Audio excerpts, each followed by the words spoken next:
bigla lokalem a explosé. Le stade a explosé. Au fond des filets. Dans le haut de la boîte à pain.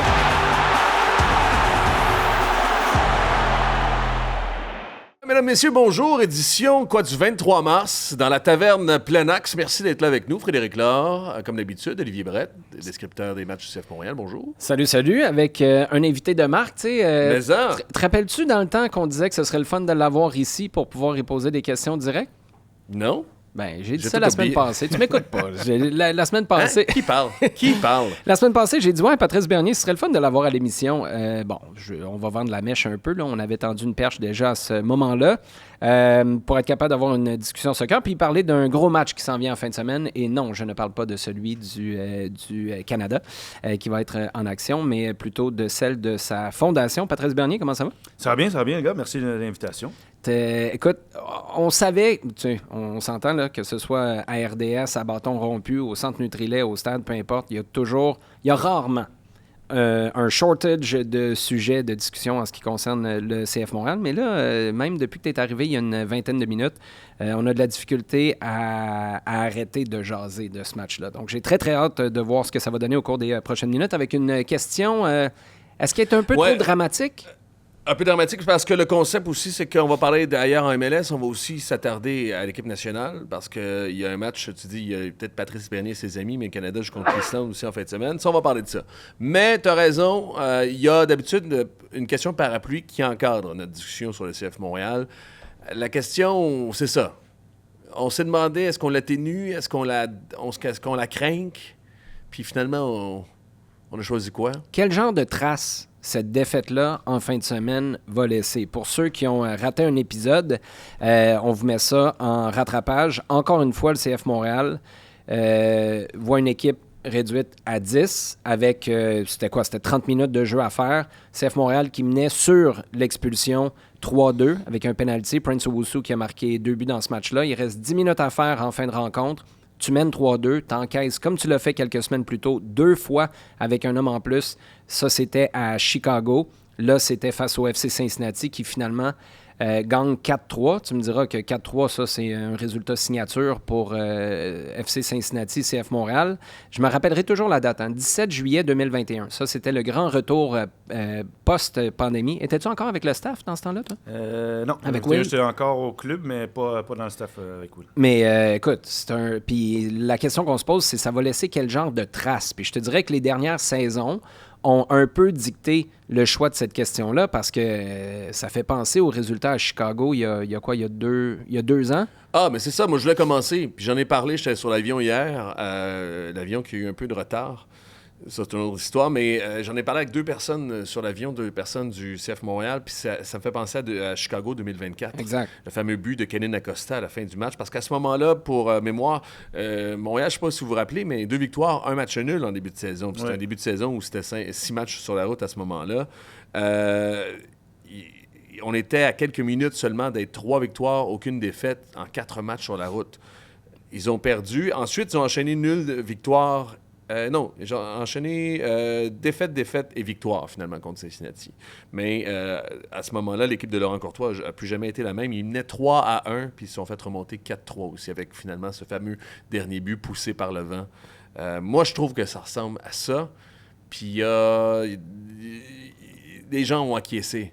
Parce que il y a eu, en 2024, un avant et un après Chicago. Ça a été traumatisant. Et moi, pour avoir vu l'équipe aussi sortir de tout ça, voir le staff technique, traumatisme, c'est un peu fort. Mais il y a de quoi cette défaite-là a touché l'os hier aussi. Comment ça se gère dans le vestiaire, une situation comme ça? Est-ce que tu es capable de faire du damage control immédiatement après le match ou tu laisses tout le monde respirer puis tu reviens à l'entraînement? Je pense que là, c'est parce que n'oublions pas, c'est pas un cas. Il y a 2 ans, Chicago, c'est un match, un but. Puis il n'y avait pas eu de séquence. Là, tu as eu quand même une séquence contre Chicago. C'est dommage, mais ça revient contre Chicago. Il y a quelques semaines, tu l'as mentionné, où 11 contre 10, tu encaisses 2 buts quand tu es à l'avantage d'un homme. Fait que là, cette deuxième fois-là, il y a quand même un peu des séquelles qui vont rester. Là, moi, je me dis, bon, la déception, tant qu'à parler à du monde après le match, j'ai toujours cru que tu peux parler, mais ça ne rentrera pas. Mais la prochaine séance, la semaine, c'est comment tu t'entraînes. Moi, je vois deux choses. Souvent, le monde va dire, ils vont vouloir rentrer, on travaille encore plus fort, on travaille plus fort. Des fois, il faut t'alléger les choses parce que ça peut devenir lourd, parce que ça reste dans le conscient des joueurs. Deuxième fois, 11 contre 10, on menait au score. Et donc, il y a quelque chose à travailler, ça, 11 contre 10, savoir qu'est-ce qu'on fait puis dans la situation. C'est sûr, on est sur la route, mais il y a des choses qui peuvent être ajustées. Mais de recrinquer le moral des joueurs parce que il y avait quand même des choses à faire. T'sais, moi, j'y vais que les 2 derniers matchs, parce que je vais retourner à Orlando, si tu m'avais dit sur les 6 matchs combien de points le CF Montréal prend, je te dirais 3, 4, peut-être. Puis quand je regarde Orlando, puis là, Cincinnati, tu te dis Montréal a peut-être sorti avec 9 points, parce que c'est une surprise Red Bulls. On va s'avouer que gagner à aurait pu avoir 9 points sur la route, sur 6 matchs sur la route. Il est arrivé à Montréal, tu te dis waouh, hey, on a fait quasiment le total de l'année passée en 3 matchs, puis c'était prenable. Des équipes qui avaient une situation. On sait que Cincinnati, ça devrait se reposer, mais présentement, ça va pas bien. Non, c'est une catastrophe. On l'a vu dès le départ. Cincinnati, ils n'étaient pas là mentalement, puis ils étaient à prendre à froid aussi. Exactement. Mais le problème dans tout ça, tu dis, il faut requinquer, il faut revenir. Donadel, il sait tout ça, là, puis les joueurs le savent, mais quand ils vont arriver à l'entraînement, là, tu vas avoir eu 2 jours de « Hey, le coach, hein, hey, ça, hein. » Il y a quelque chose qui se brise, là. Oui, mais c'est... T'as bien beau dire, les gars, on se remet au travail. Il y a un moment donné, dans la confiance, dans la relation que tu as avec l'entraîneur, il y a quelque chose parce que je pense que les partisans sont particulièrement frustrés ou eux qui ont le droit peut-être à un peu plus d'émotion que nous, où on doit essayer d'avoir la tête froide puis de dégager le bon de ce qui est mauvais aussi. Comme la haute direction du CF Montréal. Comme la haute direction. Mais je pense qu'on a ce devoir-là en tant qu'analyste de le faire. Mais les 2 derniers matchs, là, tu viens de parler d'Orlando puis tu viens de parler de Cincinnati, c'est 6 points possibles de ce qu'on a vu. OK? On ne refera pas les matchs, mais c'est pas un gros stretch de dire que c'est... Puis je rejoins le point d'Olivier la semaine dernière, c'est peut-être l'overcoaching qui aura fait perdre les 2 autres matchs. Parce que Montréal commence Orlando en retard de 20 minutes parce qu'ils sont tout croches puis ils savent pas quoi faire. Pas de Jaime. Pas de Jaime aussi. Puis Montréal finit tout croche parce qu'il y a de l'overthinking en disant « Ça y est, je vais en tant que coach avoir une influence sur le match. Je vais sortir mes attaquants. Je vais gérer mon match puis je vais essayer de le cadenasser moi-même avec ma stratégie personnelle aussi. » Pas de Jaime. Pas de Jaime. Juste à l'autre bout du match. Je comprends qu'il ne fasse pas 90 minutes, mais il est sorti de bonne heure un peu, Jaime? Oui, moi je crois que... Ça se transforme en référendum, oui. Vas-y. Ouais, je crois que oui, parce que, tu sais, à un moment donné, qu'on veut dire ou pas, est-ce qu'il est prêt et est-ce qu'il est capable de durer 90 minutes? OK, mais à un moment donné, il faut quand même que tu le testes pour voir jusqu'à où il peut y aller. Puis, c'est un joueur, OK, c'est pas Nacho Piatti, mais sa fibre de qualité de joueur, c'est qu'il peut provoquer des choses. Ben oui. Capable de sortir des petites passes. Tu vois, il cherche des trucs que d'autres ne font pas. Donc, moi, ce qui m'a dérangé un peu, c'est qu'il a sorti Sintchuk et Jaime. Parce que les deux, ce sont des joueurs, normalement, à déstabiliser l'adversaire, dribbler. Puis je pense que Pat Noonan parlait même, Sintchuk, le dématch contre l'Orlando, là, il y a un peu plus de verticalité, entreprenant. Donc, puis la composante que je me dis, ancien joueur, parce que je sais, je l'ai vécu quand tu sors à la 60e minute, puis tu commences à dire, ben c'est comme moi, peu importe ce que je fais, je vais sortir. Et là, tu parlais de confiance, coach. Bien, au début, tu as un doute. OK, il m'a sorti, il y a peut-être des raisons tactiques. Il m'a ressorti ou il ne me fait pas commencer. Tu commences aussi à dire, bien là, moi, ma place est où? Je suis supposé d'être un joueur désigné, un joueur important, mais on ne me traite pas de la sorte. Donc, quand tu le vois sortir, Jaime, il est fâché. Ouais, je pense que vous avez vu plusieurs joueurs qui sortent frustrés. On sait, il y en a qui ont des gros égos, mais là, lui, il se dit, attends, là, on m'a pas fait commencer, je suis rentré, j'ai prouvé que je pouvais faire des choses. Puis 65 minutes, premier changement qu'on fait, c'est moi qui sors. C'était même plus tôt que ça, 56. 57. Parce que 60e, c'est officiellement, l'expulsion. c'est 58, mais moi, je me rappelle avoir regardé 55 parce que tu vois ton truc sur Jaime, mais tu as raison. 70 minutes à Chicago, ils disent qu'ils stretch de 10 minutes. OK. L'autre fois... 2 semaines plus tard. Une semaine plus tard, 60 minutes. 2 semaines plus tard, il joue pas. 3 semaines plus tard, 55. Ça s'en va. La courbe s'en va en descendant. Pour moi, il n'y a rien à comprendre là. Puis, là, ce qui est encore plus dommageable dans l'analyse de cette décision-là de le sortir, c'est qu'une couple de minutes plus tard, puis je l'ai écrit sur... ça faisait longtemps que je n'avais pas écrit en temps réel, d'ailleurs, pendant un match. Je ne sais pas si... J'ai vu ton tweet, parce que tu as fait le tweet, puisque Vincent a dit un peu plus tard, mes 2 préférés, vous avez bang on the buzzer, c'était évident, tu vas me dire. Là. Non. Mais tu vas dire, si on court après le score un peu plus tard... Ah ben c'est ça. Mais t'es mort. Moi, c'est... Puis, tu sais, moi, c'est le message que t'envoies à l'équipe. Tu sais, on parlait de nos conseils de père l'autre jour. Focus sur être à l'heure plutôt que sur de ne pas être en retard. Moi, ce que je vois, le message, c'est je crois pas vraiment qu'on est capable de continuer à jouer, continuer d'être nous-mêmes, continuer de prendre l'ascendant et closer un match en même temps. Il faut passer en mode tortue, là. T'sais, on rentre la tête, on rentre les pattes, puis on espère que ça brasse pas trop. C'est ça le message que tu envoies à l'équipe quand t'enlèves les joueurs offensifs. Puis là, après, t'embarques Escobar. Mais tu sais, je veux dire, tu flippes, tu floppes 3-4 fois dans un même match. Puis là, on n'a même pas parlé des changements du 11 de départ parce que tu commences avec une défense à 4 qui, pour moi, te rend vulnérable encore, comme tu l'étais sur les premiers matchs de la saison. Puis Ivan Jaime, tu sais, le bout que je comprends pas. Puis là, c'est basé sur ce qu'on nous dit. Puis tu fais bien, Fred, de dire il y avait X, mais là, il peut pas en avoir 3 semaines plus tard, il peut pas avoir moins de temps. Moins que 60 minutes. T'sais, il y avait il y avait 60 minutes à Chicago dans les jambes, maintenant, il y en a 55. Le seul bémol que Donadel nous donnerait peut-être, c'est la chaleur. Tu étais là, il faisait chaud, OK, peut-être. Mais il y a toujours bien 65, 70 minutes. Puis ce qui fait mal, c'est que tout de suite, ils se font expulser un joueur, puis là, tu te dis, ils vont se replier sur eux. Puis là, tu as besoin de quoi? Tu as besoin d'un gars entre les lignes. Tu as besoin d'un gars doué qui va être capable de faire ce que les autres n'arrivent pas à faire.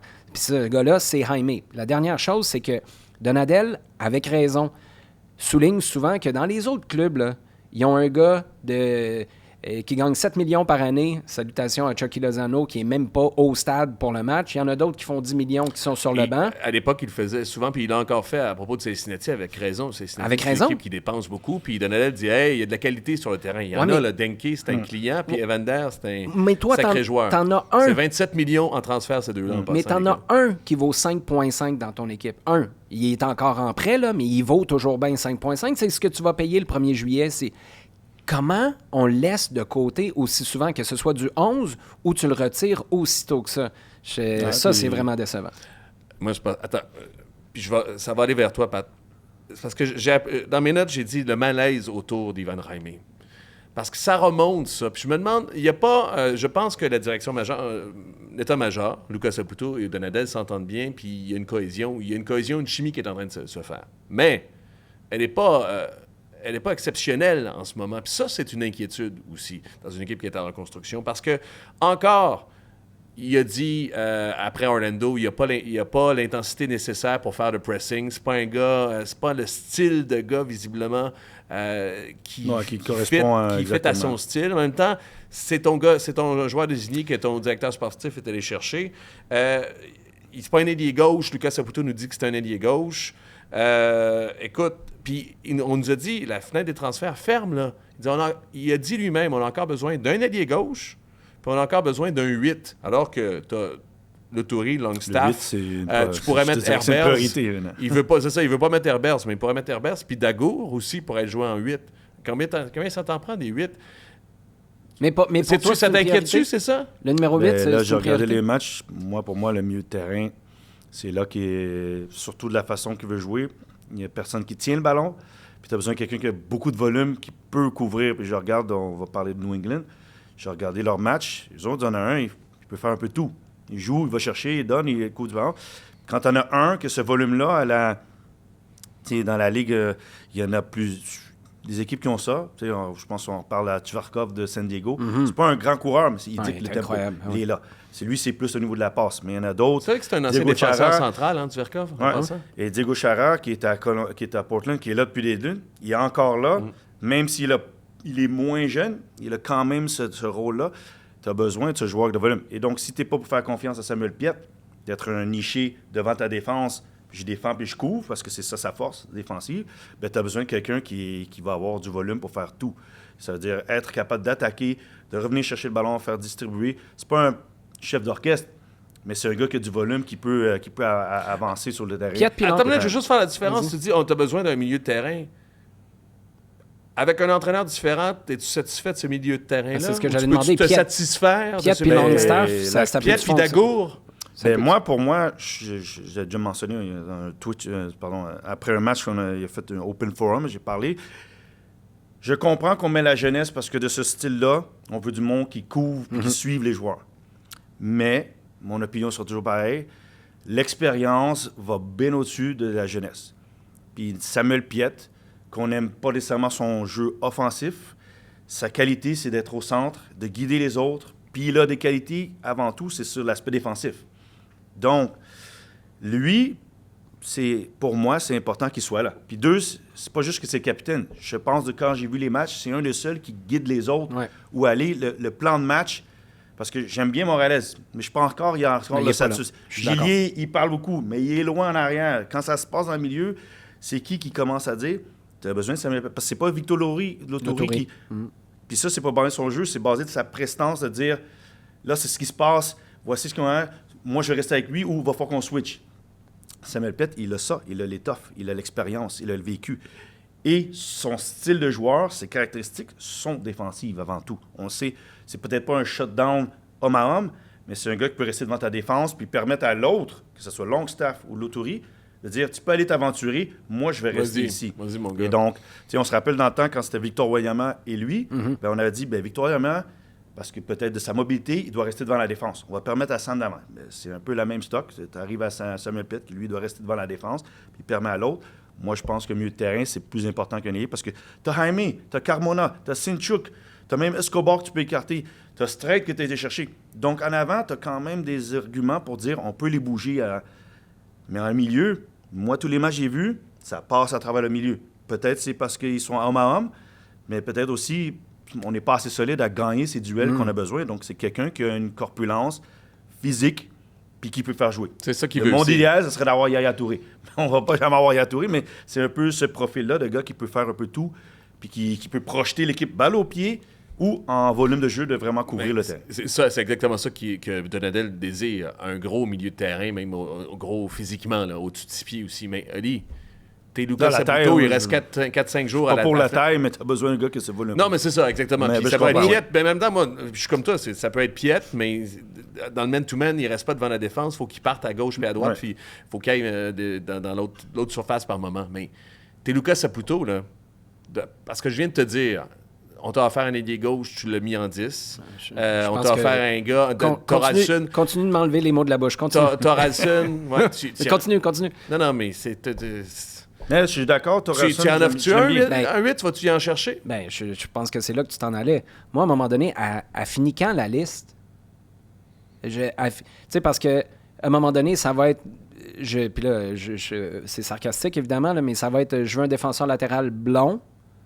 Puis après ça, j'en veux un qui a des souliers Nike, puis un attaquant qui a des souliers New Balance. Tu sais, je veux dire, c'est comme s'il y a tout le temps un « Ouais, mais il manque ça. Ouais, mais il manque ça. » Moi, à ce stade-ci, mais les gars, puis je sais que Vincent disait au début du match, je trouve que de manière générale, les gars sont dans les bonnes chaises. Tu sais, t'avais pas de gars qui étaient dans une position off où tu dis...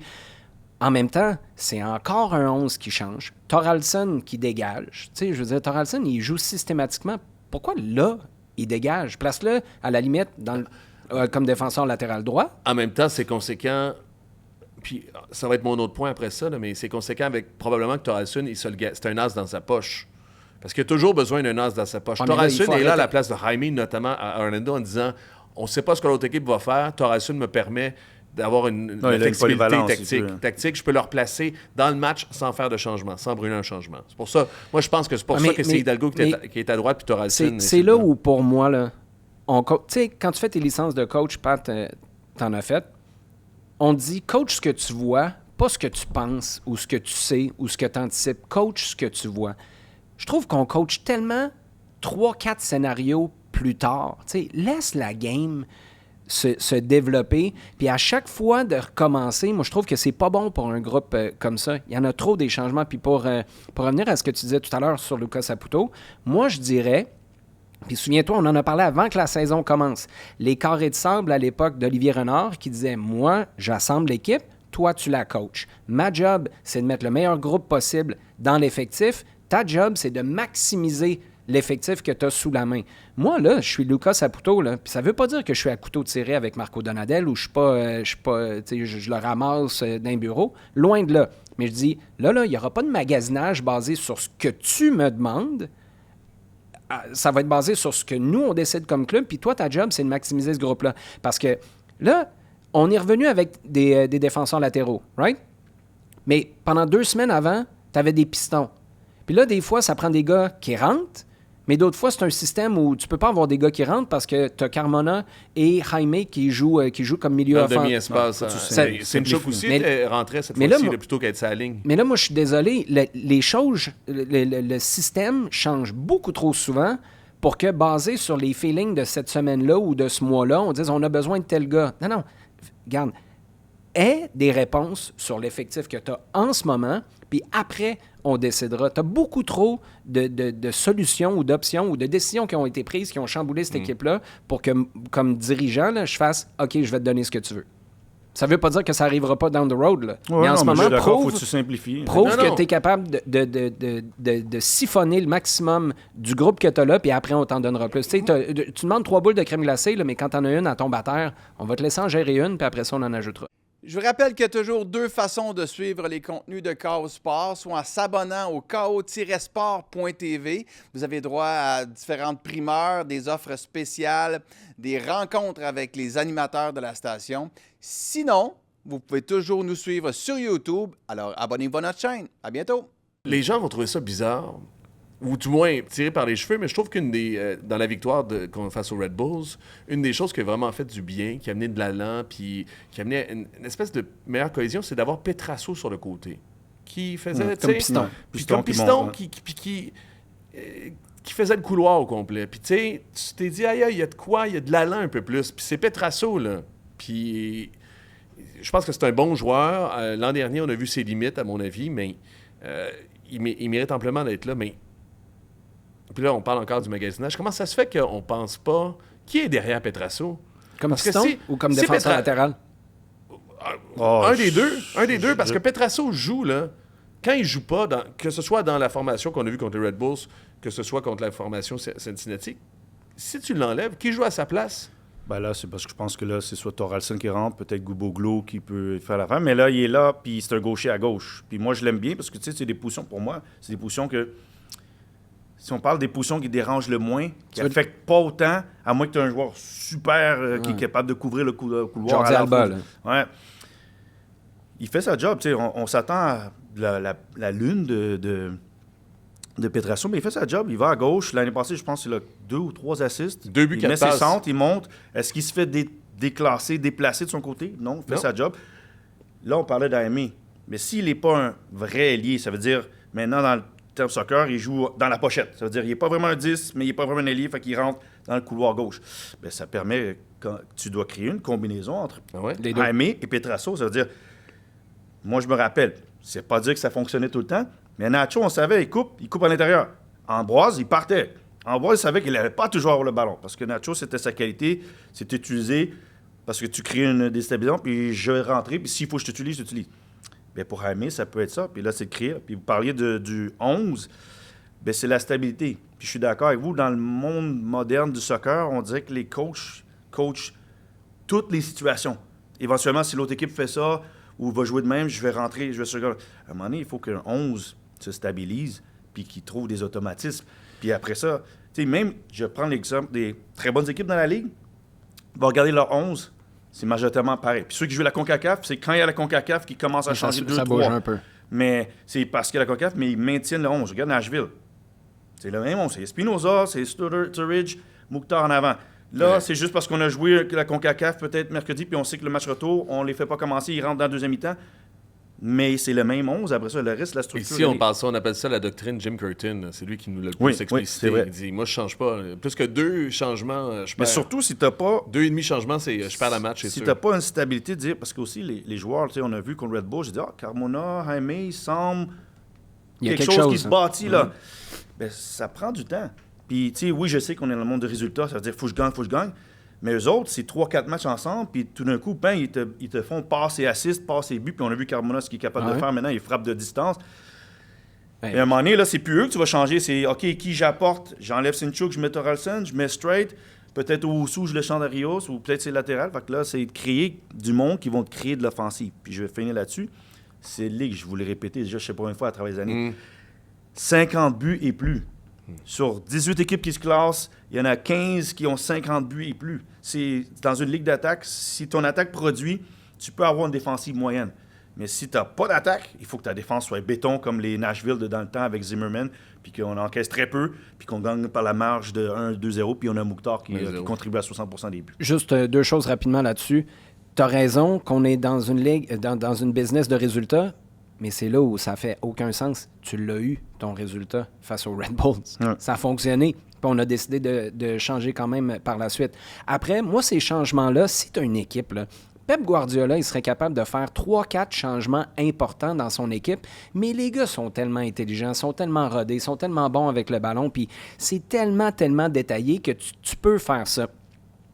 Là, je pense que le message que tu envoies à ton équipe, c'est pas « j'ai tellement confiance en vous » qu'on est capable de faire des ajustements majeurs parce que vous êtes ce genre d'équipe-là. C'est le contraire. C'est on joue en fonction de l'adversaire. On s'ajuste d'un coup que l'adversaire nous fasse mal. Et Wilfried Nancy, là, on va constamment revenir à ça. Wilfried, il disait quoi?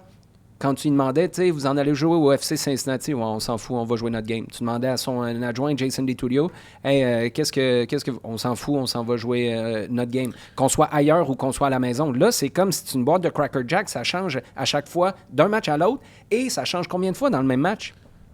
En tant que commentateur, c'est tough à suivre. En tant que commentateur, j'appelle ça le canari dans la mine. C'est-à-dire que ça me met la puce à l'oreille qu'il y a quelque chose qui fonctionne pas bien. Écoute, j'ai 20 ans d'expérience, là. Les coachs qui m'ont le plus parlé des adversaires, il y a une tendance directe à des coachs qui ont le moins bien performé avec leur équipe aussi. Je remonte à Klopas, les gars me parlaient plus de l'adversaire que de ce qu'eux allaient faire. Puis l'autre bout du spectre, c'est Wilfried Nancy qui disait « Parle-moi pas de l'autre équipe, je m'en fous, moi c'est mon équipe. Écoute, peut-être que ma vision de ça est distorsionnée, mais j'entends avec Marco Donadel beaucoup parler de l'adversaire. Surtout, l'exemple le plus absurde, c'est on vient à Orlando, on ne sait pas ce qu'ils vont faire, il va falloir s'adapter à eux. Je sais pas, tu sais, on est ses talons parce qu'on ne sait pas trop contre qui on va jouer. Hey, mon gars, je m'en fous, tu viens de gagner contre New York, fais la même affaire. Profite-en pour bâtir des certitudes dans ton effectif à toi. Moi, je pense, de l'extérieur, c'est le canari dans la mine, c'est-à-dire que attention, il y a peut-être une fuite de gaz à quelque part. Tu l'as vécu, puis plus que d'autres, là, Frank Klopas. Fait que je sais pas si tu veux prendre cet exemple-là ou pas. Mais juste de manière générale, parce que ça, c'est nous de l'extérieur. À l'interne, est-ce qu'une équipe reçoit ce message-là comme ça aussi? Ouais, finalement, on n'est peut-être pas assez bon, fait qu'on va essayer de contrer l'autre équipe plutôt que... Parce que ça s'incarne aussi avec le man-to-man. Je dirais que... Victor Lautouri, tu ne demandes pas de jouer, tu demandes d'empêcher l'autre de jouer. Dans la période qu'ils sont là, vu que tu ne gagnes pas, c'est sûr les joueurs vont se dire, ben là, on se concentre beaucoup sur l'autre équipe, puis on ne gagne pas. Peut-être qu'on devrait se concentrer sur qu'est-ce qu'on est bon à faire. Donc moi, j'ai pas de problème avec les coachs qui sont défensifs. Mais il y a des coachs défensifs à la Mourinho qui ont une idée de comment je vais te faire mal. Je vais neutraliser, mais après ça, c'est pour te faire mal.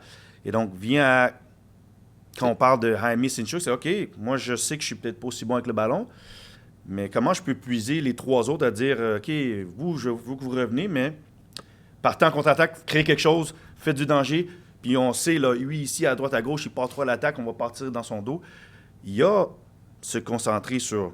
Parce que tous les coachs, quand même, voient voici ce qu'ils sont bons à faire, voici les joueurs, c'est sûr, tu vas jouer New England la semaine prochaine, il faut que tu parles de Carlos Gilles, tu n'as pas le choix. Mais tu ne peux pas neutraliser ou complètement arrêter Carlos Gilles. Donc, comment tu fais mal? Bien, quand Carlos Gilles, il se décale, on est plus dans le milieu, on va jouer contre leur qualité. Donc, il faut dans cette période, que oui, les joueurs, s'ils entendent trop, ben ouais, New England sont bons à ça, il faut neutraliser ça. À un moment donné, il faut que tu sens que bien, on peut leur faire mal, puis on va gagner de cette façon.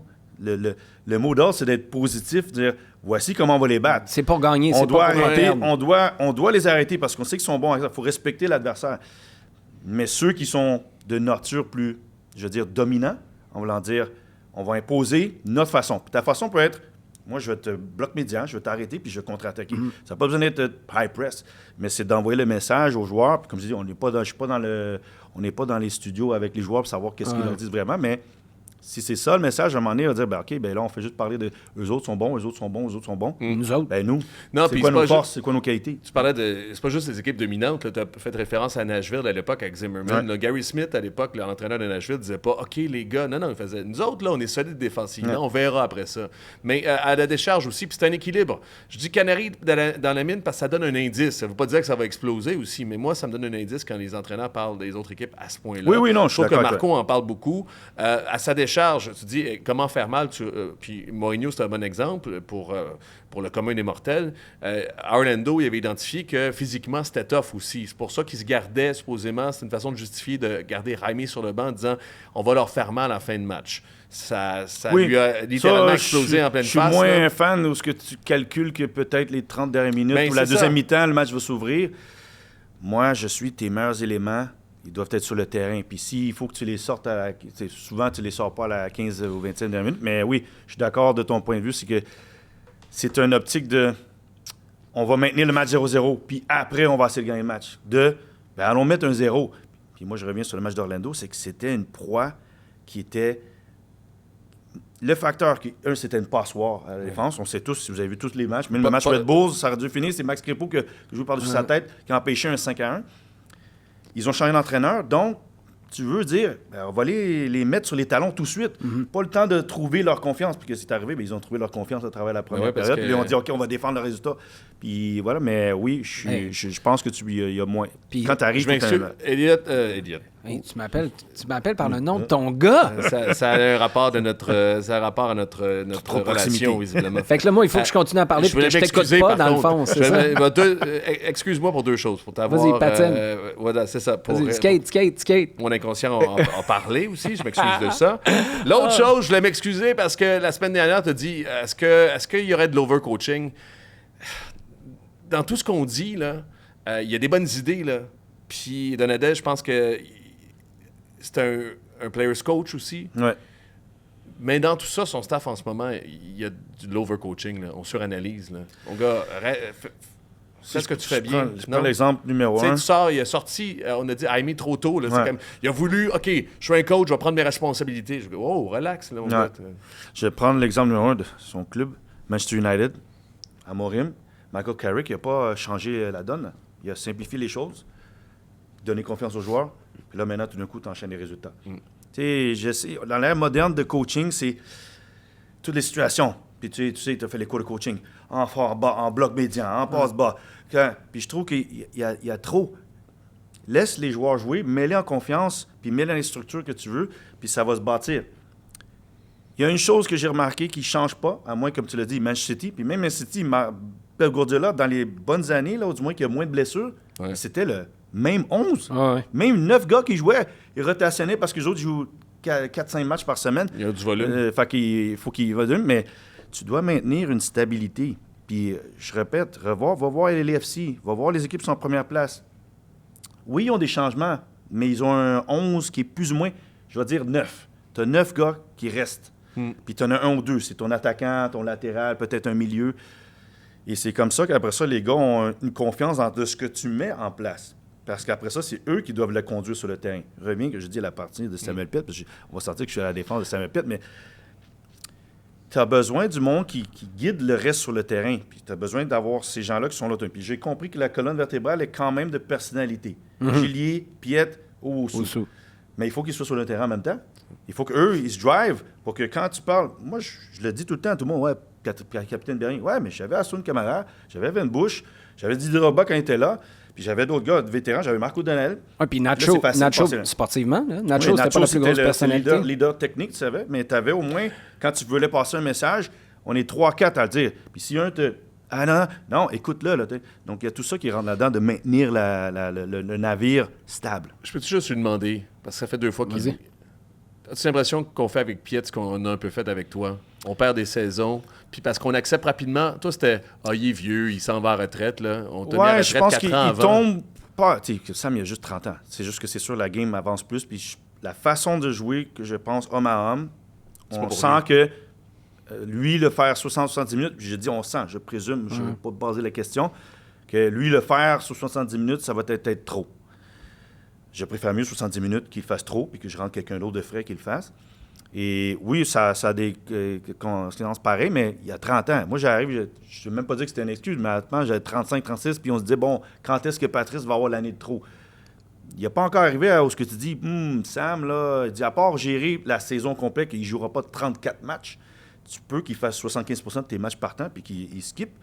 Donc, moi, je trouve que c'est juste la façon qu'on veut jouer, sa niche, lui, elle est là. Nous, dans le temps, moi, j'étais un joueur plus à faire jouer. Puis on n'est pas une équipe qui voulait jouer la possession. Donc, mon style ne correspondait pas avec le gars. C'est peut-être dans la même optique que lui, défensivement, le style, on sent qu'il ne pourra peut-être pas le faire, mais il a une importance sur le terrain. Moi, je répète, l'expérience gagne beaucoup plus que la jeunesse. En tout compte, si tu vas sur une longue période, tu vas toujours gagner avec quelqu'un qui a plus d'expérience. Pas par rapport à l'âge, de l'expérience. Juste pour enchérir là-dessus, tu es à -7 après 5 matchs, tu as encaissé 14 buts. C'est quoi l'argument? C'est parce que ça va bien défensivement, puis on est solide? Non, mais changé à passe moins tous les postes, hein? Latéral. Ouais. Il y a juste Owusu qui n'a peut-être pas commencé, puis s'il n'a pas commencé parce que blessé, il sort parce qu'on dit que c'est un. Tu as changé plus ou moins de partout. Mais les deux qui ont toujours commencé, à part pour Efrain Morales en arrière puis Vera, c'est devant eux, Loturi. Dans une position où je te dis, il n'y a pas de match, je t'ai dit, le milieu. Oh. Le milieu. Ils n'ont pas bien joué, ils ont bétonné le milieu. Je vais te dire, ils ont bétonné rien fait. Ils peuvent dire que Red Bulls, oui, ils ont fait un bon travail, mais je pense pas que c'est juste le milieu, c'est que l'équipe a marqué tôt. Ben oui. Puis quand ils ont l'avance, leur système va être favorable pour eux. Parce que Chicago, une couple de fois, Piet met l'épaule que le Touré n'a pas mis, puis on garde le ballon, puis ça fait un résultat différent. Du moins, ça donne une autre occasion. Je veux revenir sur Jaime et sa sortie après, mais juste un dernier truc, parce que on approche toujours cette situation-là avec Sam. C'était la même chose à l'époque quand Fred et moi on travaillait ensemble, même par la suite, en ce qui te concernait. Moi, j'ai pas trouvé Sam particulièrement bon quand il est rentré. Mais non. Non, le dernier match... mais juste pour être clair, là, qu'on n'est pas en train de vivre dans un monde parallèle où à toutes les fois que Samuel Piette met le pied... Il n'a pas été bon son entrée. Il y a plein de passes qui sont parties un peu tout croche. Ça n'a pas été une bonne entrée de sa part. Je voulais juste dire ça, là, pour montrer qu'il y a une bonne dose d'objectivité. Je veux donner ma parallèle à ça. Parce que je me rappelle, moi, quand je rentrais, puis après ça, je vais vous dire, on donnait des commentaires. Ah, Patrice, quand il rentrait... Ben, quand tu es un partant tout le temps, là, puis on te demande de devenir le closer là, au baseball, là, c'est pas tous les matchs que tu vas rentrer puis tu vas faire la job. Là. Ton job, c'est d'être défensif. Oui, tu as de l'expérience, mais lui, il n'a plus de rythme de match. Lui, il rentre 10-15 minutes. Oui, on va dire, il faut qu'il gagne sa balle. Oui, mais lui, c'est un gars de commencer le match. Et si tu le sors à 30 ans, il n'y a pas 35-36 où ce que tu viens close la game pour 15 minutes. Là. Donc, la défense de Samuel Piette, c'est pas juste parce qu'il est québécois, c'est, moi, je dis dans sa niche, le caractère qu'il va, c'est un joueur défensif. Tu as une équipe que tu veux jouer d'une façon défensive, même que tu veux jouer homme-to-homme. Là, c'est pas je veux jouer de la possession, puis est-ce que Sam, c'est mon gars pour être celui qui organise. Donc, je suis d'accord. Puis là, oui, on vient pas. Le dernier match, il est rentré, il a fait des erreurs. C'est juste pas. Mais moi, je pense que tranquillement, quand tu dis perte de confiance de Jaime, lui aussi, il commence à se dire là, je rentre, je sais pas si je vais rentrer, quel est mon rôle, je suis affecté. Moi, ça a pris du temps avant que je réalise OK, Pat, laisse aller, c'est ça ta situation. Et là, il faut que en 5-10 minutes, si tu as 5-10 minutes, quelque chose doit arriver. Mais ça m'a pris du temps à réaliser, attends, là, je pense que je devais rentrer, là, je rentre pas. Puis moi, j'ai de la frustration à dire, je pense que je mérite de jouer, l'équipe ne gagne pas. Parce qu'à l'époque, c'était la même chose, l'équipe n'était pas extraordinaire. Donc, pour Sam, moi, je sais c'est quoi être là, puis là, on va dire, ouais, mais il n'a pas gagné sa place. Oui, OK. Le Touré non plus. Le Touré, Longstaff, est-ce qu'ils font mieux? Donc, pourquoi il n'y a pas eu de changement? Est-ce qu'il peut commencer un match puis vraiment être la pierre angulaire, au moins la stabilité dans cette équipe? Avant de retourner sur Jaime. Jaime, oui, vas-y. Non, avant de Jaime. Ouais. J'ai... Brett, vas-y. J'ai une idée de film pour toi. Vas-y. Ça s'appelle « Faut sauver le soldat Loturi ». OK. Parce que le gars, il l'a pas demandé. Là. Il est sur la plage? Il l'a pas demandé, mon gars, mais il est dans les tranchées profonds, il est rendu chez l'adversaire. Puis, écoute, contre Cincinnati, là, contre Evander, il a été barouetté. Evander avait l'air de Bo Jackson dans Tecmo Bowl, mon gars. Ouais, Puis, je sais qu'il y a des gens du staff qui disaient « Ouais, mais Evander, il n'a rien fait contre nous. » Écoute, ça a été une catastrophe, puis c'est dommage. Je dis il faut le sauver parce que c'est dommage pour lui, hein, parce que si l'Autori nous écoute en ce moment, fait les gars, je suis pas si poche que ça. C'est pas de ta faute, mon gars. Là, c'est qu'à un moment donné, là, on stick sur lui alors qu'il il n'est pas rendu là dans sa carrière, puis c'est pas le gars sur qui on devrait avoir des assises de milieu de terrain en ce moment. Mais même s'il était rendu là dans sa carrière, ce que tu lui demandes, c'est il peut juste pas être mauvais. Il peut pas être bon. Parce que ce que tu lui demandes, c'est d'empêcher l'autre d'être bon. Fait que tu ne demandes pas de... C'est quoi qui a fait que Victor Lotori, l'an dernier, est extraordinaire? C'est que... C'est ces moments Andrés Iniesta. Ben, c'est quand il ouais. arrivait à se tourner entre les lignes, là, puis il brisait des lignes, il était top là-dessus. En ce moment, il est introuvable. Mais pourquoi il est introuvable? Parce qu'il est constamment en train d'essayer de s'éloigner un petit peu du gars qui suivait à la culotte jusqu'à la perte de balle. Puis là, il fait comme, OK, mais si toi, tu suis le gars tout le temps, le gars, là, quand toi, tu récupères le ballon, il est aussi proche de toi que toi, t'es de lui. Fait que c'est là où... Non, mais c'est ça pareil, là. Ouais, mais fait que moi, là, ce que je disais, c'est pas Lotori, c'est Samuel Piette, que tu mettes Lotori au Longstaff, eux, ils ont un profil de vont être pouvoir libérés. avancer un oui. peu plus. Lui, on sait, c'est d'être devant la défense. Ouais. C'est ça sa qualité. Et c'est là que des fois, comme tu veux demander à 2, 8 ou 6 hybrides de faire la job de 6 tout le temps. Puis oui, suivre quelqu'un, tu es constamment en train de dire, OK, moi, je dois t'empêcher de jouer. c'est ça.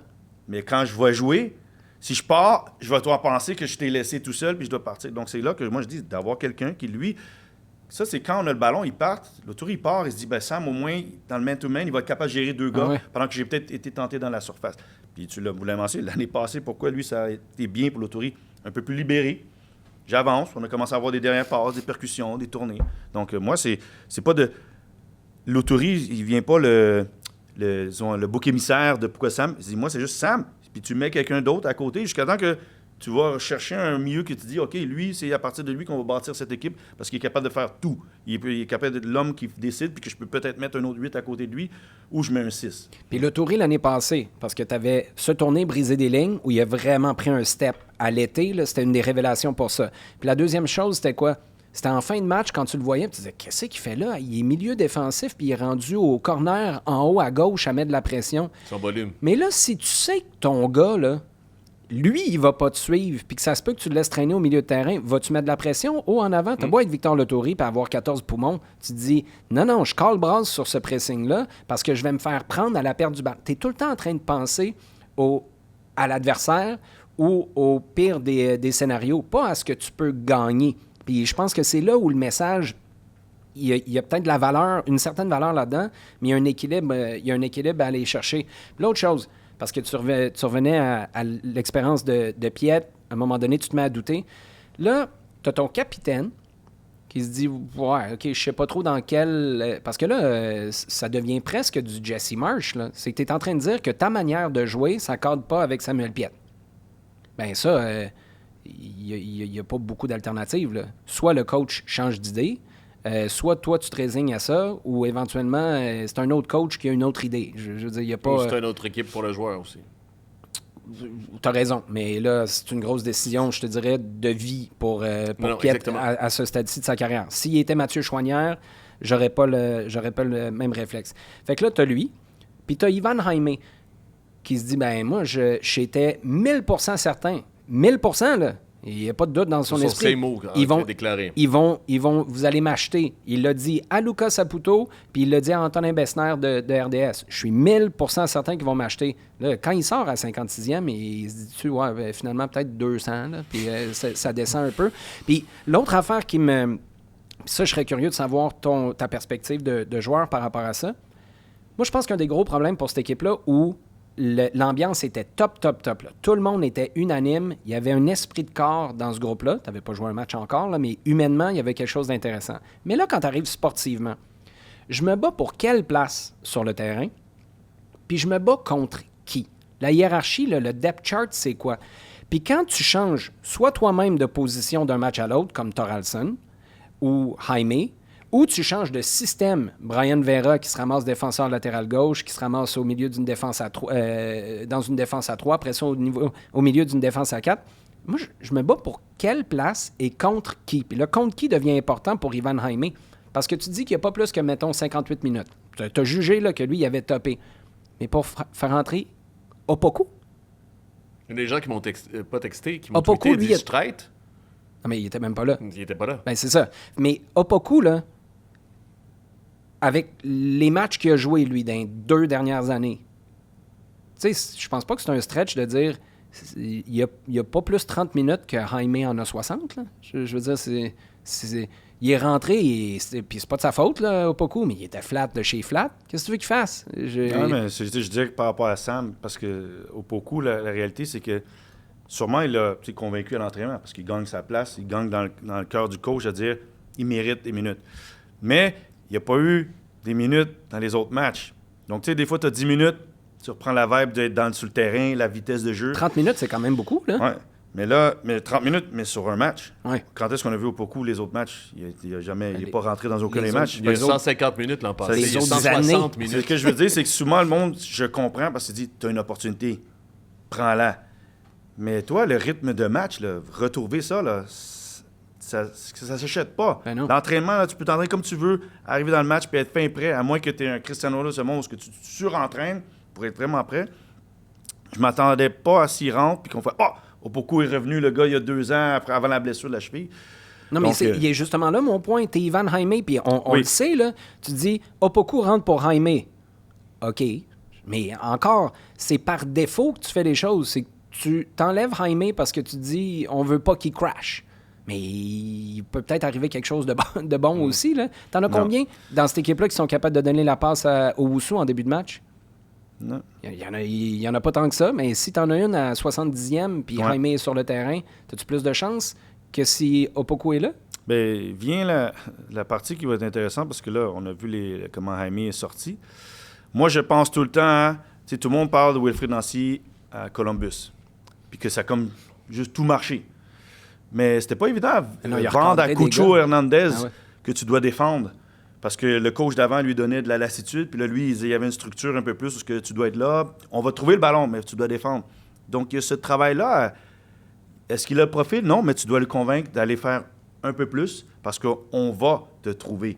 Donc, c'est aussi la partie de coach où tu es manager, tu es gestionnaire d'hommes. C'est comment je peux puiser le maximum de lui pour attaquer, mais en même temps qu'il fasse le travail que j'ai besoin parce que moi, j'ai une façon de jouer, puis peut-être qu'il n'a pas les caractéristiques qui correspondent, mais j'ai besoin de lui pour gagner les matchs, ou du moins créer de l'offensive.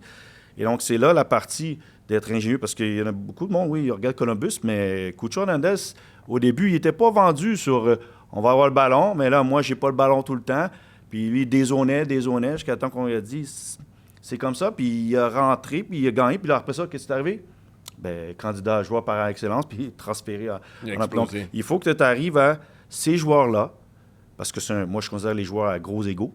Je considère que Jaime est sûrement un joueur de même. Ça ne veut pas dire que la personnalité du gars ouais. dans le vestiaire. Mais c'est les joueurs que tu dois convaincre le plus. Parce que c'est eux autres qui tirent ton groupe vers le haut. Les autres qui sont travaillants, ils vont faire le travail. Mais tu fais le travail. Moi, je sais, on a joué avec Nacho. On savait que Nacho, défense, c'est pas sa qualité. Mais à un moment donné, on travaille pour que lui, il devait faire un certain travail pour qu'il reconnaisse que nous, on ne fait pas ça juste aveuglément. Et donc, il y a cette façon de convaincre, à le garder sur le terrain et à lui dire, j'ai besoin que tu fasses ce petit travail-là. Puis les gars, l'autori, staff, même Petrasso, ton bord, vont devoir doubler dans les moments où tu as fait une attaque. Puis que tu es peut-être un peu puisé, puis tu ne pourras pas venir faire le man-to-man à la face, puis on a besoin de travailler. Donc, Mais ça, convaincre un gars comme ça, là, si tu es cohérent dans tout le reste, tu sais, moi, je parle souvent d'isoler les variables, Fred. Si tout le reste est cohérent, puis ton message ne change pas, puis la manière de faire ne change pas d'une semaine à l'autre, au bout de 6 semaines, peut-être que tu vas l'avoir à l'usure, ton gars avec un gros ego, à qui tu demandes une tâche bien particulière. Mais quand tu changes les partenaires autour de lui, sa position, puis le système de jeu d'un match à l'autre, je veux dire, c'est pas long qu'on est mêlé comme un jeu de cartes. Si je l'ai pas dit 100 fois, je l'ai pas dit 10 fois. Par contre, Nacho, ça a vraiment décollé aussi quand c'est un match contre Chicago. On a commencé à le convaincre de dire « Hey, défends un peu plus ». Tu vas me dire, il a jamais défendu aussi, puis faisait partie du plan de match de l'autre équipe, mais quand Oui, non, mais il s'est engagé un peu plus Oui, mais de on chaque a- côté du ballon, Nacho, sa vraie carrière à Montréal a Oui, tout à fait. c'est bon. C'était sous En Biello, plus, je c'est pense. drôle parce que, tu sais, on fait le comparatif parce que quand il est arrivé, on dit c'est le nouveau Nacho, mais Nacho, ce qu'on l'a mis quand il est arrivé la première fois, on l'a mis en 10. Ouais. On lui a donné le numéro 10. Il dit voici le numéro 10. Et lui, c'était pas sa position C'est un la plus ailier confortable. gauche. Puis quand on l'a mis à l'aile, ben, c'est sûr, on a réalisé que là, ben, les qualités qu'il a, puis qu'il fallait quelqu'un comme Bernardello qui fait le travail un peu parce que quand il part puis qu'il revient pas, parce que c'est normal. Les bons joueurs offensifs sont 90-95% offensifs. J'ai eu Justin Mapp, tout ça. Il y en a très peu qui sont excellents à faire les deux. Être 50-50 puis être un des meilleurs joueurs dans la Ligue. Tu peux demander à n'importe qui est dans la Ligue. Je suis sûr que les gars à Miami, là, ils vont jamais le dire, mais il faut que je cours pour Lionel Messi. Oui, il va nous faire gagner, mais il faut qu'on court pour lui. Et puis après ça, c'est sûr, Lionel Messi, on lui met un contingent de où est-ce qu'il peut faire le pressing, puis après ça, on comprend qu'il va se reposer. Fait que les autres 10, ils font un travail. Donc, mais prends plus proche, Carles Ray. Là, c'est pas Lionel Messi, parce qu'on va me dire, mais lui, il fait gagner son équipe. Oui, mais à un moment donné, il faut que tu joues selon les caractéristiques de la personne qui est là. Carles Ray, il compense pour lui, mais en même temps, il fait l'effort, Carles Ray, par moment. C'est pas qu'il le travaille meilleur. pas. Non, c'est ça, il fait l'effort aussi. Écoute, ce segment-là, on peut peut-être le rapper avec la question de départ aussi. Est-ce que... Puis je rajouterais une sous-question. Est-ce que 2 semaines, ça donne trop de temps pour réfléchir? Puis est-ce que ça va laisser des marques? Intéressant. Parce que tu veux rembarquer, pour certains, tu veux rembarquer sur le cheval le plus vite possible. Moi, là, tu as 2 semaines à te dire, puis à avoir les mêmes discussions qu'on a en ce moment. Là. Moi, j'étais dessus, le plus vite que tu peux rejouer, le plus vite que le mieux que c'est. Mais peut-être, si il doit ajuster son homme à homme, ben tu as 2 semaines. Tu as du temps. Tu as du temps de travailler. Parce que là, tu n'as pas un paquet d'internationaux qui partent. Tu n'as pas 7 gars qui sont partis et tu dis, bon, je ne peux pas travailler avec ce groupe-là. En fait, tu as 7 gars qui sont partis. Ah, bon, mais tu peux travailler quand même les balises de dire, est-ce qu'on peut ajuster le homme à homme par zone ou être plus clair avec certains joueurs, comme quand on arrive ici, le homme à homme, c'est pas quelque chose qui n'existe pas. En Europe, plein d'équipes le font. Puis il y en a qui sont hybrides. Donc, est-ce que tu peux devenir un hybride puis recoller des choses? Tu as du temps. 2 semaines, ça te permet, parce que tu n'en auras plus d'autres. Après ça, c'est juste peut-être pendant la période de la Coupe du Monde. Donc, moi, j'aurais préféré qu'il joue, mais en même temps, tu peux aller travailler certaines choses avec le groupe puis recadrer. Et puis, si tu veux, ton Jaime, tu peux le mettre en top forme pour que quand il arrive à New England, il peut jouer 90 minutes. Ouais. On passe-tu? Peut-être qu'on va passer outre la saison sprint. On remettra ça la semaine prochaine. On aura le temps la semaine prochaine. On peut en parler dans l'extra parce aussi. Que vu qu'on a Pat aussi, il faut parler de l'équipe nationale canadienne. Parce que aussi, vous êtes engagé là-dessus. La Coupe du Monde s'en vient, mais c'est la dernière fenêtre avant justement cette fameuse Coupe du Monde. Islande-Tunisie pour le Canada. Présenter les 2 RDS, ceci dit, pour ceux qui nous écoutent. On attend une confirmation. Oh, OK. Excusez. Je ne vais pas faire de chicane de famille. Hey, écoute, en passant... Ça sort quand, ce show-là? Coup de gueule. Oh. Je sais pas si vous avez vu en fin de semaine, Miami est à New York. Il y a un goaler qui a touché le ballon, qui n'a pas été sanctionné par contre, mais qui a touché le ballon à l'extérieur d'une surface de réparation. C'est un goaler canadien. Puis, en tout cas... Juste vous dire, je l'ai mis sur mon Twitter pour aller voir, il y a des photos aussi. Il n'a pas été sanctionné. Il y a des journalistes dans le Canada anglais qui n'ont pas, cette fois-ci, fait le tweet. Ah, ben j'imagine que ça va donner à réfléchir à Jesse Marsh dans la bataille des gardiens de but aussi, hein? Peut-être parce que je suis franco, peut-être parce que j'ai un parti pris pour Maxime Crépeau, mais si t'es juste puis t'es un vrai journaliste, souligne les 2 erreurs aussi. Puis je sais qu'il a perdu 5-0 contre Nashville, mais allez voir les buts. Mis à part celui d'Espinoza, peut-être, qui aurait peut-être pu pogner en même temps. Oui, il y a des buts qu'il aurait pu mieux faire, mais tu il y en a. Je vais te dire que Dan Sinclair aussi, c'est pas un début extraordinaire à Inter Miami non plus. C'est ça le point.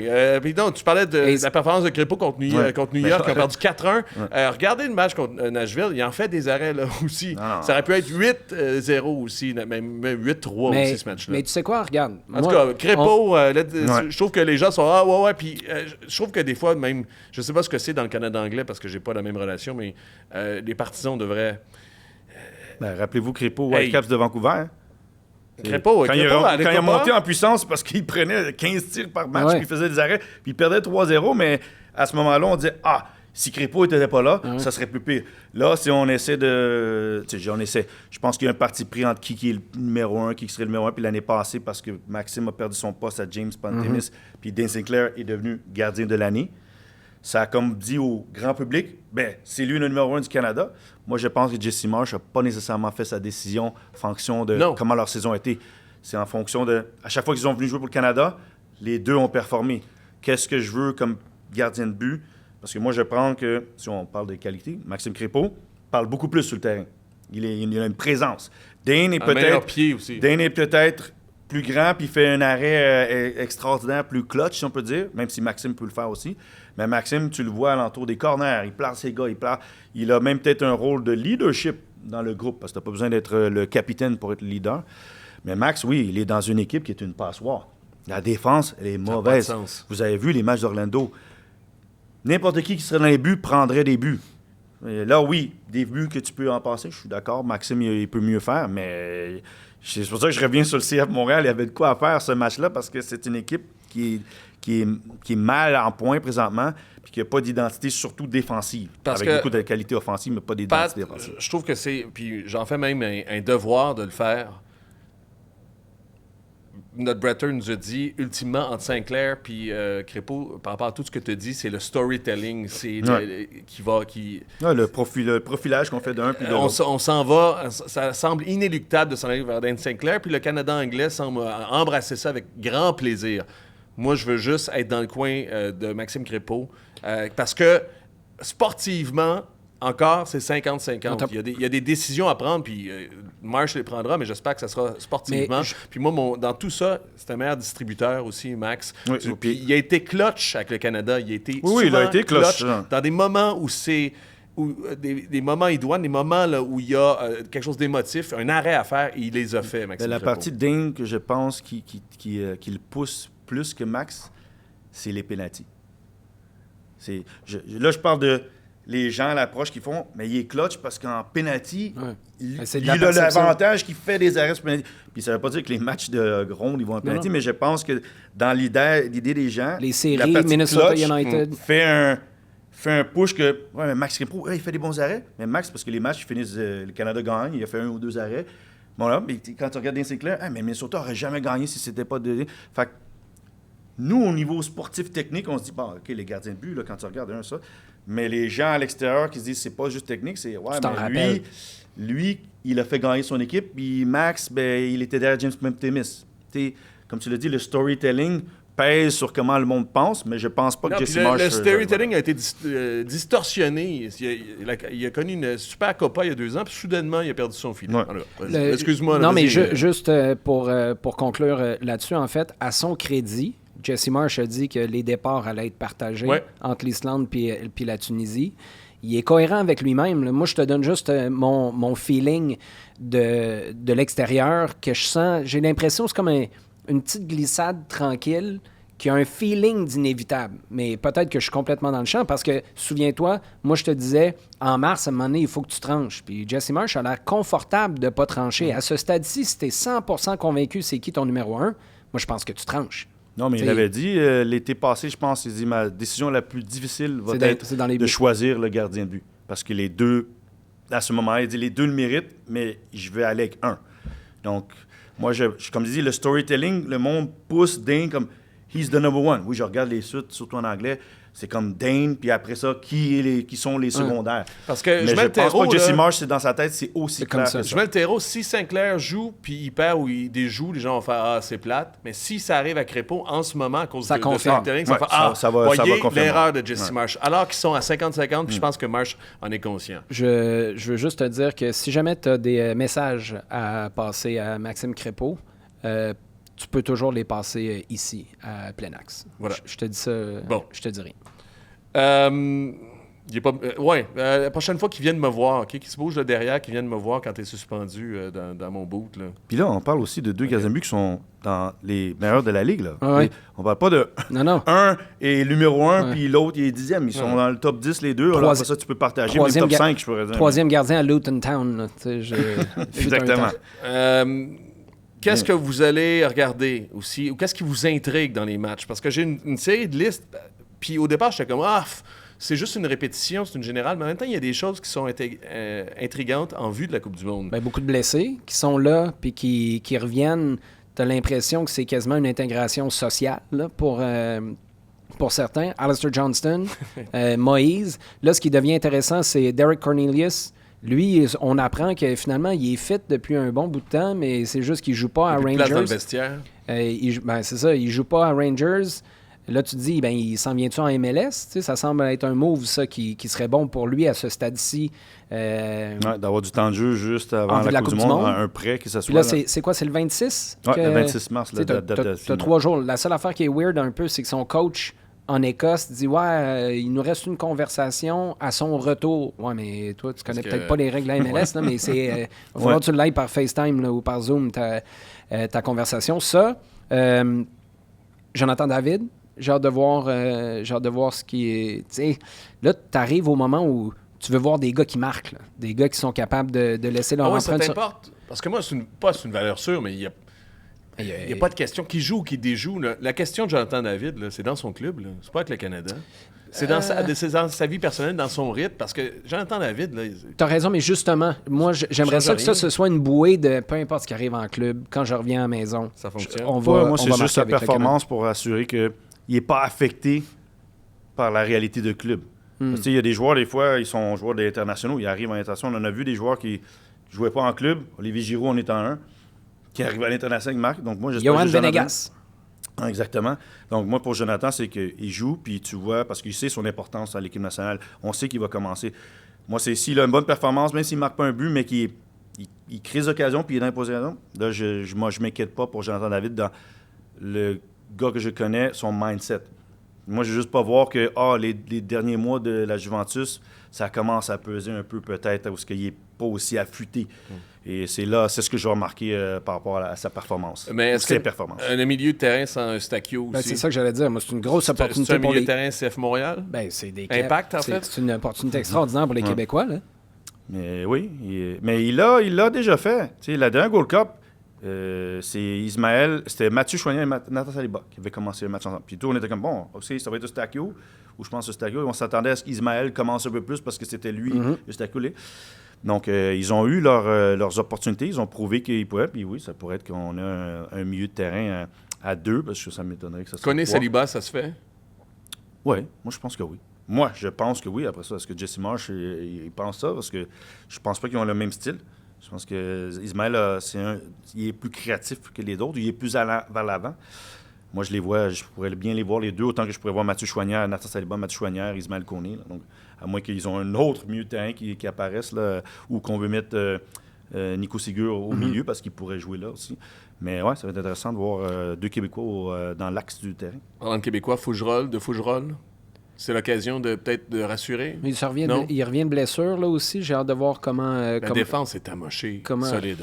Oui, mais c'est pour ça que moi, je suis... Puis je comprends qu'ils joueront peut-être pas beaucoup, là, mais de voir Bombito et Alistair Johnston dans le groupe, moi, juste ça, c'est encourageant. Puis tu me diras, c'est un grand brûlé qui est juste capable de mettre le pied dehors, puis le vent le fait pas trop souffrir pour être obligé de retourner en dedans. Là, je me satisfais de pas grand-chose, mais s'il avait raté complètement cette fenêtre-là, là, tu te dis, ils sont loin de l'équipe, là, au sens propre, au sens figuré, physiquement, en termes d'affinité, parce qu'ils n'ont pas joué de l'année. Je pense qu'on s'en parlait la semaine dernière. Là, tu mets les 4 gars qui devraient être titulaires si tu décides de faire jouer Alphonso Davies, défenseur latéral gauche. Depuis le 1er octobre, ils ont joué à la gang 20 matchs. Si c'est 20, c'est vraiment pas beaucoup. Bien tassé. C'est un casse-tête pour Jesse Marsh, parce que, comme tu dis, ton alignement partant 11, que tu dis, bon, sur papier, je mets ces 4 gars-là. Je dis, ouais, mais là, ils n'ont pas de rythme de match. Ils reviennent soit de blessure. J'espère juste qu'ils sont en santé. Puis, comme je te dis, je suis d'accord avec toi, de retrouver le groupe, la bonne humeur, l'esprit, puis qu'il va te rester plus ou moins 2 mois avant qu'ils se revoient, puis qu'ils partent en camp pour la préparation de la Coupe du Monde. Le temps file, Pat, puis en toute transparence, j'ai un avion à prendre pour Toronto dans pas trop long, fait que je m'en voudrais qu'on parle pas de ce qui s'en vient en fin de semaine. 8e édition? Oui, on est là. Patrice 8e édition, donc J'en symbolique. ai pas raté une, je suis quand même assez... Non, fier à toi. Fred a fait quoi, 5 ou 6 sur des 8 éditions. Ouais, avec des déplacements compliqués les dernières années. Vous avez été fidèle, mais là, je comprends, parce que c'est avec Apple, on ne sait pas s'ils vont être là la fin de semaine. Lui et Vincent, qui ont participé régulièrement. Donc, ouais, 8e édition. Symbolique, parce que le 8, c'est sûr, mais je pense juste parce qu'on est là après 8 ans. Quand on a fait la première, je ne savais pas où ce que ça allait amener. Et là, on aurait été capable de récolter 150 000 $. On arrive le dimanche 29 mars au cégep Montmorency. On est là depuis quelques années. C'est un bon move, ça, en passant, parce que les gens sont beaucoup... Pour expliquer aux gens, c'était à... Centre-Pierre Charbonneau. Centre-Pierre Charbonneau, qui est tout juste à côté du Stade Saputo. C'était bien, mais les gens étaient dans des estrades surélevées, là, alors que là, les estrades sont collées sur le terrain. Moi, l'exemple que je donne toujours, c'est il y a 2 ans, Asun Kamara faisait une rentrée de touche, puis ma fille était première rangée des estrades à côté, puis elle était obligée de se tasser, pas se manger un coup de pied d'en face. Je dis ça dans un sens très, très positif, parce qu'il y a une proximité qui est encore plus importante, puis ça, c'est sans compter les tables VIP, là, qui sont toujours assez prisées. C'est ce qu'on recherchait depuis le départ avec Alex Kenol, qui est cofondateur avec moi chez Guy, qui aide, c'était d'avoir cette ambiance NBA, d'NBA, d'être vraiment collé sur le terrain. Puis oui, au Cégep Montmorency, ce qu'on trouve, c'est que les gens, ils sont là, ils font partie de l'action encore plus, pas juste le VIP. Et puis oui, c'est ce côté que les gens, oui, peuvent... tu te fais bousculer, tu tombes dans les estrades, tu rebondis, tu joues, pas de coup de pied à la tête. Mais ouais, on aime parce que le bon côté que j'adore, ça, c'est d'arriver à ramasser des fonds qui aident vraiment des jeunes directement. Des fois, c'était des expériences de vie d'aller au Stade Saputo, des bourses d'études qu'on a données avec la Fondation Léo, des fois, c'est avec d'autres organismes. Puis, dernièrement, c'est des projets de rénovation. Ça fait 2 ans qu'on rénove des terrains d'écoles publiques. On a été à l'école de Verdun à Montréal. L'année passée, c'était sur la Rive-Sud, à l'école Notre-Dame-Saint-Joseph. Des terrains qui sont désuets depuis je ne vais pas dire des années, c'est des dizaines d'années, des décennies. Et là, on a un projet. Vous l'avez fait littéralement au coin de la rue chez nous, donc je peux confirmer que c'est le... Donc, c'est la beauté. Tu m'as fait? Ah, écoute, en fait, ce que je te dis pas, c'est dans le cours chez nous qui ont installé Ah oui! la rénovation. On fait du résidentiel. J'invite les kids de l'école à venir jouer à la récréation. J'ai un deck à boffer, moi, c'est parce que ça rentre dans... Ah, on sait jamais le projet, mais non, c'est le beau côté de ça, c'est qu'on a réussi à collecter. Avant, c'était comme 10 000 $. Là, on est rendu à 30-40 000 par événement. Et puis, la deuxième, c'est que 60-70%, c'est pas 80% des personnes qui viennent veulent revenir parce que l'ambiance qui est là, on sent, on aime la camaraderie et la compétition. On veut pas casser que c'est un match de charité, match amical, mais c'est comme les matchs internationaux, c'est amical de nom. Demande à Djibril Cissé si c'était amical. Tout à fait. Donc, non, content. 8e édition, on est de retour. Thème Coupe du Monde. On va avoir 4 équipes. Canada, Haïti, Team Europe, Team Afrique. On ne pouvait pas couvrir 48. Fait qu'on a dit 4, puis 2 qui couvrent quand même une certaine partie du monde. Et oui, 4 matchs, partie de plaisir. Puis si les gens veulent contribuer, ça veut dire se présenter. Les billets sont possibles à pb-et-ses-amis.com ou vous pouvez même juste donner une donation. Sachez que vous ne pouvez pas être là, mais vous aider parce que, comme dit, on a un nouveau projet qui va à l'école Riverview à Montréal. Les projets... L'argent qu'on amasse de la match charité, les projets sont... c'est encore plus grand l'investissement. Donc, ça fait juste couvrir une certaine partie.